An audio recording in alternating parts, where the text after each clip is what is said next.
wabarakatuh. Perkenalkan, nama saya Cherry Anita dan di sebelah saya Pak Ola Rahma.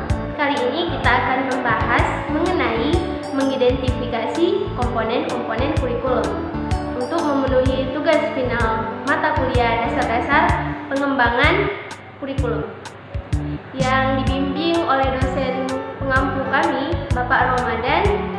Oke teman-teman, kurikulum itu merupakan satu sistem yang terdiri dari beberapa komponen.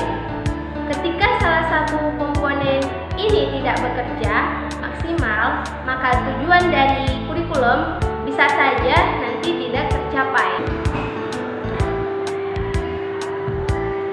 Kurikulum nasional merupakan landasan utama dalam pengembangan pendidikan suatu negara.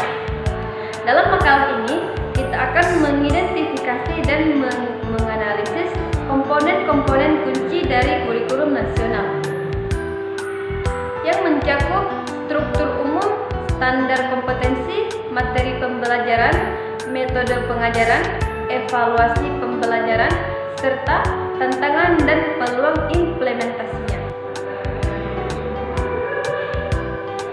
Dengan mengidentifikasi dan menganalisis komponen-komponen kurikulum nasional, kita dapat memahami peran pentingnya dalam membentuk arah pendidikan suatu negara. Penting untuk terus mempertimbangkan perkembangan terkini dan memastikan kurikulum tetap relevan dan efektif dalam mencapai tujuan pendidikan nasional. Oke teman-teman, pertama mari kita tinjau struktur umum kurikulum nasional. Fokus pada tingkat pendidikan yang diatur seperti tingkat dasar, menengah, dan tingkat tinggi. Jelaskan bagaimana struktur ini mendukung tujuan pendidikan nasional. Standar kompetensi dan kompetensi dasar bahasan berikutnya adalah mengenai standar kompetensi dan kompetensi dasar yang menjadi panduan dalam pembentukan kurikulum. Analisislah bagaimana standar tersebut mencerminkan kebutuhan masyarakat dan perkembangan terkini. Komponen-komponen dalam kurikulum nasional secara rinci dan lengkap meliputi tujuan, merupakan sasaran yang ingin dicapai melalui kurikulum, termasuk tujuan pendidikan nasional, tujuan institusional, tujuan kurikuler, dan tujuan khusus. Yang pertama ada isi atau materi pelajaran, menyangkut semua aspek yang berhubungan dengan pengetahuan atau materi yang harus dimiliki peserta didik. Yang kedua, strategi pembelajaran harus meliputi rencana, strategi ekspositarisi, strategi discovery, strategi kelompok, dan strategi individual untuk mengimplementasikan kurikulum. Yang ketiga, ada organisasi kurikulum, pembagian modul pembelajaran dalam berbagai bentuk seperti mata pelajaran terpisah, berkolerasi, fokus program kepada anak, bidang studi, inti masalah, dan program elektronik. Yang keempat ada evaluasi. Melalui kegiatan evaluasi dapat ditentukan nilai dan arti kurikulum sehingga dapat dijadikan bahan pertimbangan apakah suatu kurikulum perlu dipertahankan atau tidak. Evaluasi juga berfungsi untuk mengetahui apakah tujuan yang telah ditetapkan telah tercapai atau tidak.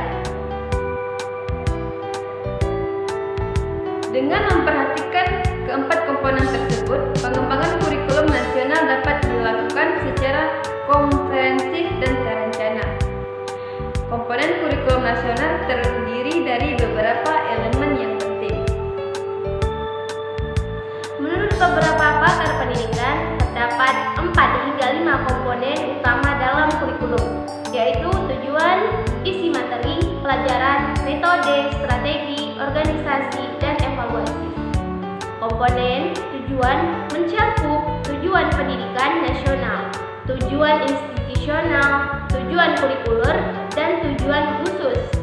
Komponen atau isi materi pelajaran mencakup pengalaman belajar yang harus dimiliki dan menyangkut semua aspek baik yang berhubungan dengan pengetahuan atau materi. Komponen metode atau strategi berhubungan dengan implementasi kurikulum dan meliputi rencana, strategi ekspositarisi, strategi discovery, strategi growth, dan strategi individual. Komponen organisasi mencakup pembagian modul pembelajaran dalam berbagai bentuk, mulai dari mata pelajaran yang terpisah berkolerasi, fokus program kepada anak, bidang studi, inti masalah, dan elektrik program. Komponen evaluasi merupakan penilaian tentang bagaimana penyelenggaraan kurikulum dan dapat berfungsi untuk mengetahui apakah tujuan yang telah ditetapkan telah tercapai atau tidak. Baiklah teman-teman, sekian pembahasan dari kami. Jika ada kesalahan itu datang dari kami sendiri karena kebenaran hanya milik Allah. Assalamualaikum warahmatullahi wabarakatuh.